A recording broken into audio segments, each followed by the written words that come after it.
সর্বদা সঙ্গে থাকে না। কি বিচিত্র ব্যাপার!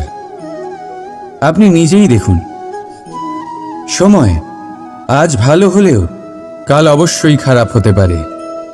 ক্ষমতা আজ আপনার থাকলেও কাল তা নাও থাকতে পারে। এই শরীরটা তো নশ্বরই বটে। যত আপনি বার্ধক্যের দিকে অগ্রসর হবেন, দুর্বল হতে থাকবেন, সৌন্দর্য ক্ষীণ হতে থাকবে। আর সম্পত্তি আজ আপনার, কাল অন্য কারোর হয়ে যাবে। আর এই সমস্ত নশ্বর জিনিসে মন কেন্দ্রীভূত করতে করতে ব্যক্তি ভুলে যান সেই বিষয়গুলি যা সর্বদা আপনার সাথে থাকবে, আপনার ঢাল হবে, আপনার সম্বল হয়ে থাকবে।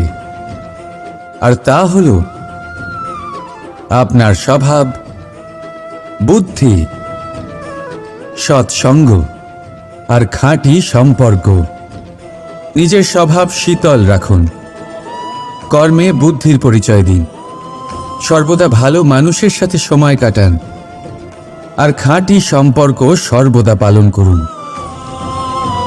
জীবনে সর্বদা সুখী হবেন। রাধা রাধা।